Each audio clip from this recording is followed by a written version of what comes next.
میں ایک بند عاصی ہوں، خطا کار ہوں مولا۔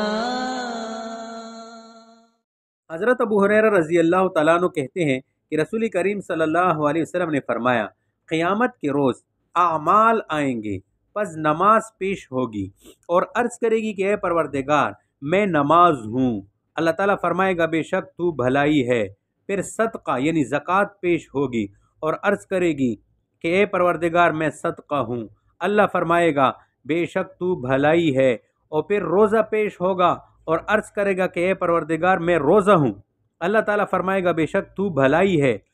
اسی طرح دوسری اعمال پیش ہوں گے اور اللہ تعالیٰ فرمائے گا کہ تو خیر پر ہے۔ پھر اسلام پیش ہوگا اور عرض کرے گا کہ اے پروردگار تیرا نام سلام ہے اور میں اسلام ہوں۔ بس اللہ تعالیٰ فرمائے گا بے شک تو بھلائی پر ہے، آج کے دن میں تیری ہی سبب مواخذہ کروں گا اور تیری ہی وسیلے سے عطا کروں گا۔ چنانچہ اللہ تعالیٰ نے اپنی کتاب میں فرمایا، جس کا ترجمہ ہے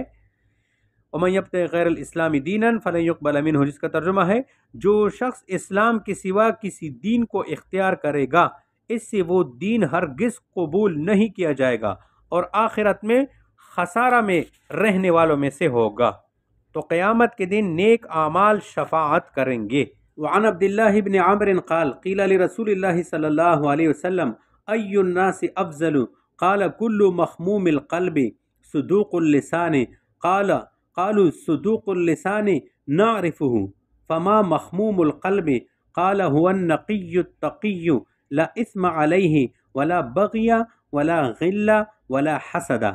رواہ ابن ماجہ والبیہقی فی شعب الایمان۔ حضرت عبداللہ ابن عمر رضی اللہ تعالی عنہ کہتے ہیں کہ ایک دن رسول کریم صلی اللہ علیہ وسلم سے دریافت کیا گیا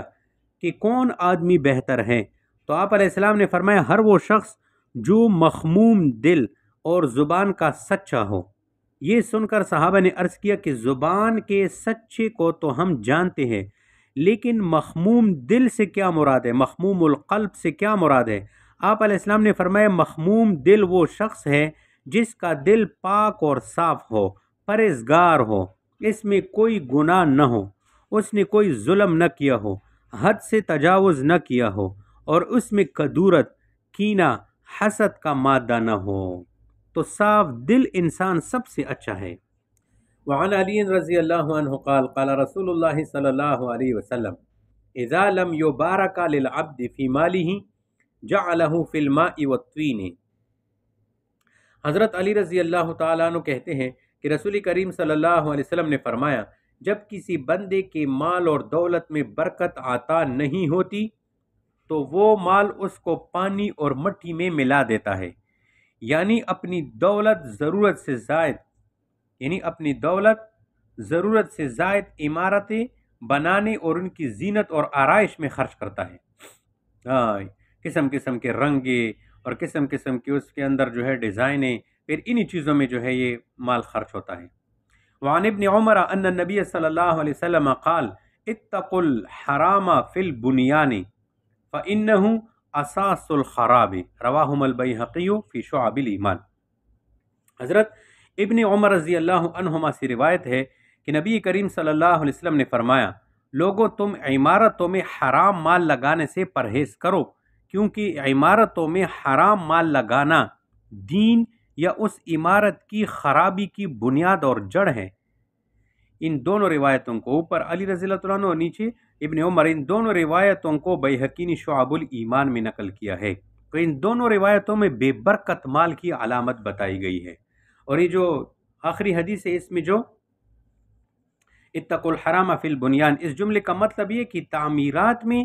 حرام مال لگانے سے اجتناب کرو، یہ معنی بعید ہے۔ دوسرا معنی یہ ہے کہ تعمیرات میں اس طرح حد سے تجاوز نہ کرو کہ وہ تعمیر حرام کے زمرے میں آ جائے، یہ مطلب زیادہ واضح ہے۔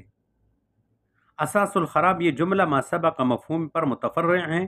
کہ تعمیرات کا انجام تو خرابی ہے، تو یہ بے جا تکلف کیوں کرتے ہو؟ پھر حضرت انس رضی اللہ تعالیٰ عنہ کہتے ہیں کہ رسول کریم صلی اللہ علیہ وسلم نے پوچھا کہ کیا کوئی شخص پانی پر اس طرح چل سکتا ہے کہ اس کے پاؤں تر نہ ہو؟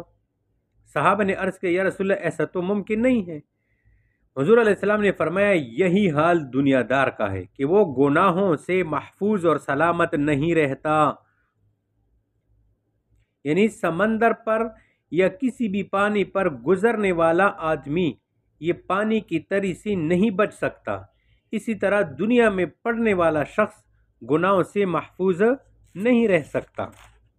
تو دنیا کی ضرر سے دنیا دار نہیں بچ سکتا، یہ مطلب ہے اس حدیث کا۔ حضرت ابو ذر رضی اللہ تعالیٰ عنہ سے روایت ہے کہ رسول کریم صلی اللہ علیہ وسلم نے فرمایا وہ شخص کامیاب ہوا جس کے دل کو اللہ تعالیٰ نے ایمان کے لیے خالص اور مخصوص کر دیا، اس کے دل کو محفوظ اور سالم رکھا، اس کی زبان کو راست گو بنایا، اس کے نفس کو مطمئن کیا، اس کی خلقت اور طبیعت کو مستقیم اور سیدھا رکھا، اس کے کانوں کو سننے والا بنایا، اس کی آنکھوں کو دیکھنے والا بنایا۔ پس کان تو قیف ہیں اور آنکھ اس چیز کو قائم اور ثابت رکھنے والی ہے جس کو دل محفوظ کرتا ہے، اور اس میں کوئی شک نہیں کہ وہ شخص فلاح یاب ہوا، یعنی وہ شخص کامیاب ہوا جس کے دل کو خدا نے یا خود اس شخص نے اپنے دل کو حق بات اور برحق چیزوں کا محافظ بنایا، یعنی جس شخص کے دل اور دماغ میں اللہ تعالیٰ نے خالص ایمان بٹھا دیا اور اس کے دل کو بغض، حسد، حب دنیا، اخلاق رذیلہ، وساوس شیطانیہ سے پاک کر دیا، اور قول اور قرار میں اس کو سچی زبان عطا کی، اور اطاعت خداوندی اور ذکر الہی میں اس کو مطمئن نفس عطا کیا، نفس مطمئنہ، اور اس کی طبیعت اور مزاج کو افراط اور تفرید سے پاک اور حق پر قائم رہنے والا بنایا، اس کے کانوں کو حق کے سننے اور آنکھوں کو حق دیکھنے کے قابل بنایا، تو یہ کامیابی کا بہت بڑا راز ہے جس کو اللہ تبارک و تعالی یہ چیزیں دے، تو یہ چیزیں اللہ تبارک و تعالی سے مانگنی چاہیے۔ وعن انس رضی اللہ عنہ عن النبی صلی اللہ علیہ وسلم قال یجاء بابن آدم یوم القیامت کأنه بزج فیوقف بین یدی اللہ فیقول له اعطیتک وخولتک وانعمت علیک فما صنعت فیقول ربی جمعته وثمرته وترکته اکثر ما کان فرجعنی آتک به کله فیقول له ارنی ما قدمت فیقول ربی جمعته وثمرته اکثر ما کان فرجعنی آتک به کله فاذا عبد لم يقدم خیرا فیمزا به الى النار رواہ الترمذی وضعفہ۔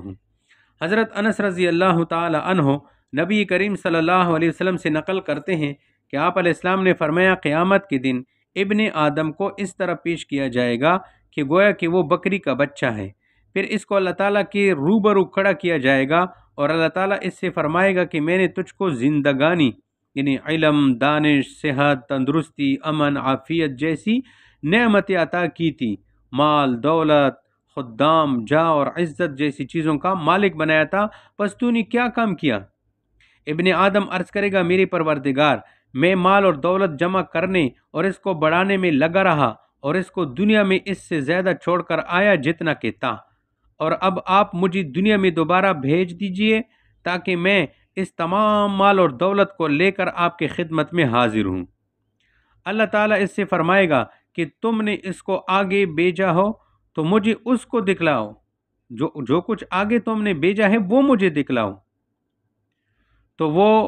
بندہ اللہ تعالیٰ کے اس ارشاد کی بات جو ہے شرمندہ ہو جائے گا، جیسے کہ مجرموں کی عادت ہے کہ جب وہ اپنے جرم میں پکڑے جاتے اور اپنی صفائی میں کوئی معقول عذر بیان نہیں کر سکتے تو بار بار ایک ہی بات کو جو پہلے کہہ چکے ہوتے ہیں دہراتے رہتے ہیں۔ وہ ابن آدم بھی ایک تو اس وجہ سے اور دوسری اپنے اس بات کا جواب نہ پانے کی وجہ سے دوبارہ عرض کرے گا کہ میں تو بس مال و دولت کو جمع کرنے اور اس کو بڑھانے میں لگا رہا اور اس کو دنیا میں اس سے زیادہ چھوڑ کر آیا جتنا کہ پہلے تھا، اور اب آپ مجھے دنیا میں دوبارہ بھیج دیجئے تاکہ میں اس تمام مال اور دولت کو لے کر آپ کی خدمت میں حاضر ہوں۔ اس طرح یہ ظاہر ہو جائے گا کہ اس نے کوئی بھلائی آگے نہیں بھیجی ہے، لہٰذا اس کو دوزخ میں پہنچائے جانے کا حکم دیا جائے گا۔ تو اللہ تبارک و تعالی نے ہدایت کے لیے کتاب نازل کی اور شان والے رسول کی رسالت سے انسانوں کو مالا مال کیا، تو اگر لوگوں نے اس کا حق ادا نہیں کیا تو قیامت کے دن اس سے پوچھا جائے گا کہ تم نے اس کا کیا حق ادا کیا؟ تو یہ ناشکر انسان پھر جواب دے گا کہ میں نے مال جمع کیا اور اس کو خوب بڑھایا اور پیچھے چھوڑ کر آیا، آپ مجھے اجازت دے دے کہ میں دنیا میں جا کر سب کو آپ کے سامنے حاضر کروں۔ جب فرشتے دیکھ لیتے ہیں کہ اس نے مالی حقوق ادا نہیں کیے تو وہ اسے دوزخ میں لے جا کر اللہ کے حکم سے پھینک دیں گے۔ تو مالی حقوق ادا کیے بغیر مال جمع کرنے پر شدید وعید کا ذکر ہے اس میں۔ ان اللہ وملائکتہ یصلون علی النبی یا ایہا الذین آمنوا صلوا علیہ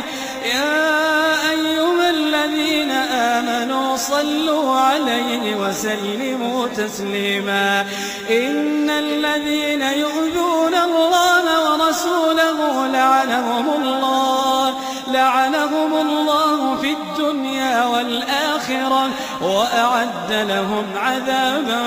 مهينا والذين يؤذون المؤمنين والمؤمنات بغير ما